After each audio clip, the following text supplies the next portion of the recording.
pompous, and I think many people who are that clever can't resist looking down on those who aren't, and he never did that. So he was always a pleasure to deal with. I do wish him well at his new, in his new role at St Catherine's, and I also hope that he'll write his memoirs. As colleagues have said, he's been through an enormous swathe of history from an absolute bird's eye point of view. So if he does, I for one will certainly be reading them, and I'd like to once again thank him for his extraordinary service, wish him all the best for the future, and also wish all the best to his successor. Sir William Cash. Thank you, Mr. Speaker. I too would like to associate myself with your remarks and also all other persons in the Chamber for their tributes to Sir John Benger. I have to say that it's an enormous pleasure always to know that the Clerks Department, which is so important to the functioning of this House, is in such safe hands. I will just refer to one or two incidents that have occurred, and in particular the references of my honourable friend, the member for Somerset North East, and one or two others referred to in relation to that, what I call paralysis parliament between 2017 and 2019, where there was a great deal of fractiousness and where effectively decisions were taken, sometimes by, shall we call it, a coalition across the floor of the House, the result of which was, of course, that nothing could be done. It was a time of very considerable frustration to many of us.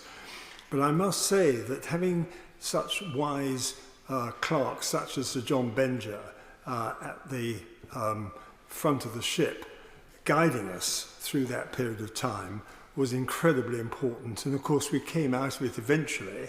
And of course, I'm bound to say this, am I not? And if I didn't, I would regard myself as having walked away from the subject. That as compared to 1986, which is when I was told by the clerks and also by the chairman or deputy chairman at the time of Ways and Means, that I was not allowed to even debate the issue of sovereignty. In 1986, on the Single European Act, I put down an amendment. I have to confess I was the only person in the House who had an amendment on the subject.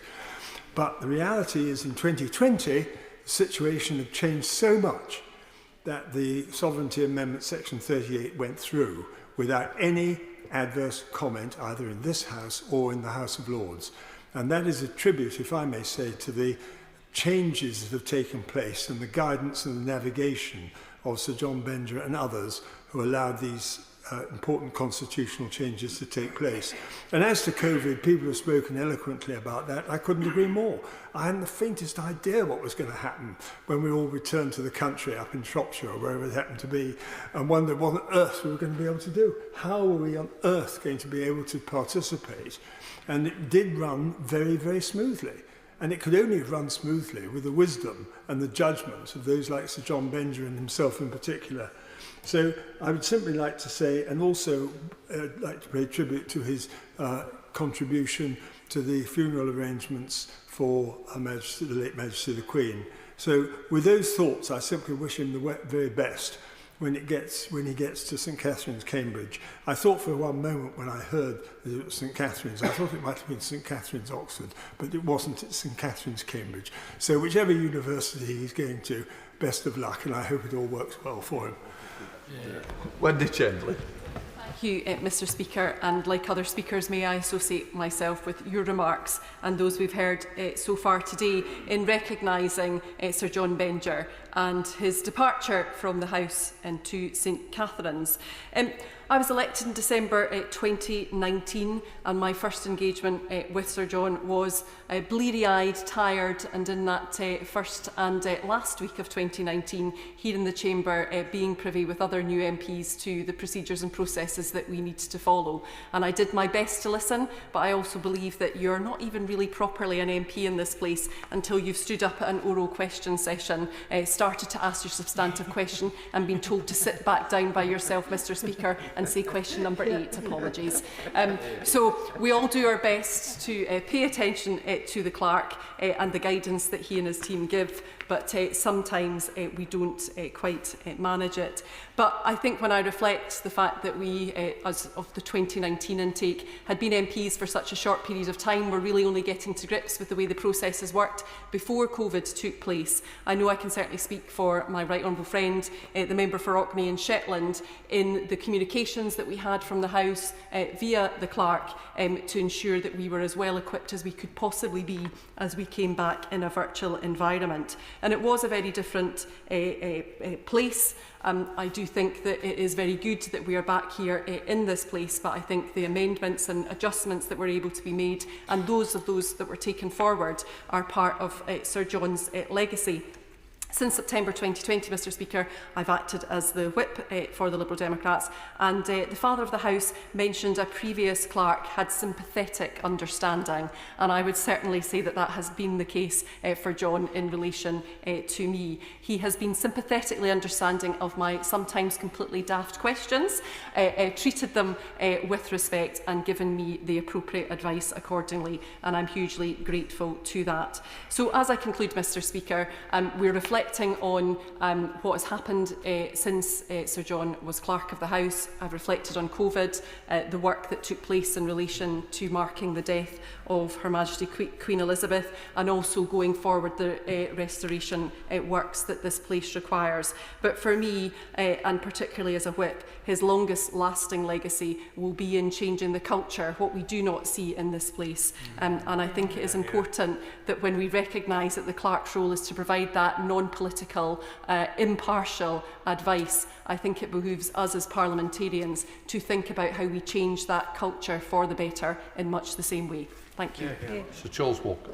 Thank you, Mr Speaker. It's always sad when we say goodbye to a clerk, exciting when we welcome a new one, but sad when we see a clerk of the House depart. Sir John has been kind, thoughtful, reflective. This has been a very challenging Parliament, but all Parliaments are challenging, and we would expect the clerk to rise to that challenge. I will miss him greatly. People have said that he was wise, and I have benefited from that wisdom on a number of occasions. But I think one of his most underappreciated talents was this. He didn't speak very often, and he didn't speak very loudly. So when he did speak, he captured the room and people listened. We benefit in our Parliament from the very best clerks in the world. That is a testament to his efforts over his 4 years leading this place and his team, and it is a testament to his predecessors, and I'm sure the next clerk will deliver a great Parliament and lead a great team. Thank you, Mr Speaker. Sybil Roberts. And I rise on behalf of my party, Plaid Cymru, to pay tribute to John Benger for his commitment to this House. We're talking about 4 decades. 36 years is a very long time in a workplace, and he has served diligently and conscientiously. And during that tenure, he has undoubtedly seen some of the highs and lows of parliamentary life. So John's tireless work, whether through Brexit or the pandemic, as we have heard, has ensured an extraordinarily smooth running of this place through often what were the most torrid of times. And I would particularly like to thank him for his work in implementing the Independent Complaints and Grievance Scheme. And it has been clear that the welfare of staff has been of the utmost importance to him, and the guidance in this place is a testament to his good work. I think we're talking about a cultural sea change, and how to put that into effect, and to see it being put into effect here has been extremely interesting. Of course, it's not over, it's not done. It does change how we ourselves handle ourselves and handle each other. But I think that work is one of the things that we will hold, to see that he has realised that is one of the things that we will remember to him. alongside the technological changes and his own style of working. So I'd like to place on record my personal thanks and that of my party's for his adept, agile stewardship as Clerk of the House, and of course wish him the very best for his new position as the Master of St Catherine's. Diolch yn fawr. Karen Bradley. Thank you very much, Mr Speaker, and I rise to speak as Chair of the House of Commons Procedure Committee, and I wish to associate myself and my committee with the remarks that have been made so far. We, I know, as a committee, agree wholeheartedly with the tributes that have been paid so far. The committee that I chair constituted itself on the 2nd of March 2020, and at the end of our agenda, when we got to any other business, somebody said, do you think we should find out something about this coronavirus that people are talking about? And we agreed that we would invite Sir John to come and speak to the committee privately the following Monday. And Sir John was faced with a committee of very enthusiastic MPs, all keen to hear about procedure and what we might do with this unknown thing called coronavirus. And I see a fellow member of the committee who was there at the time. And we heard from Sir John terms like social distancing. And he talked about us sitting, as you would expect from Sir John, 6 feet apart, not 2 metres.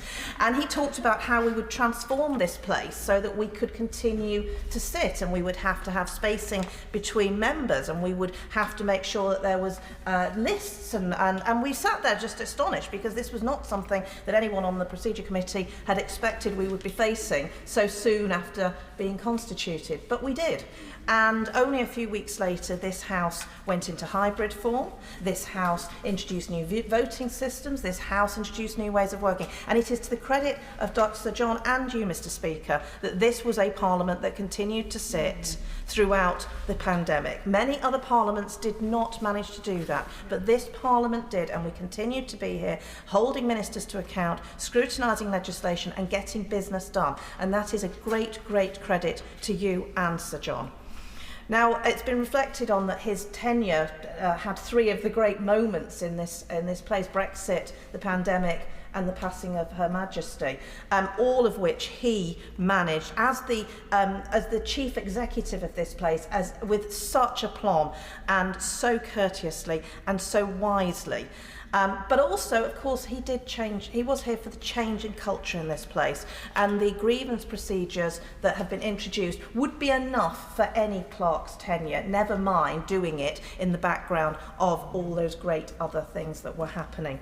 So I wish Sir John well. I know he will be a fantastic in his new role at St Catherine's College, Cambridge. I hope he doesn't have to deal with quite so many momentous activities during his time there, and that he can enjoy his time as Master. And I wish his predecessor well, and again, hope that we have a slightly less frenetic Parliament for him. Thank you.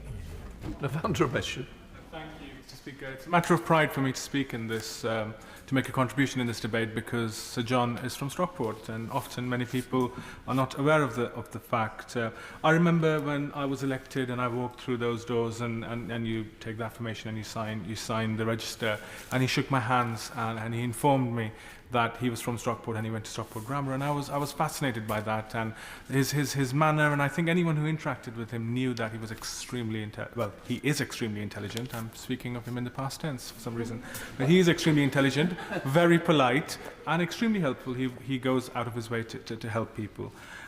It's wonderful for me to see. I often talk about the North-South divide and the Westminster bubble and all of those things. To see someone who was born and brought up in Stockport, who grew up in Stockport, who went to school in Stockport, and then found his way to the House service and all those, I think, almost 37 years of service in this House. And he rose up through the ranks to become the head of the House service, and I think that's fantastic. I was also quite interested when I found out that not only he went to Stockport Grammar, he went on a scholarship, and then he went on to read English literature at St Catherine's, Cambridge. And over the last sort of 3.5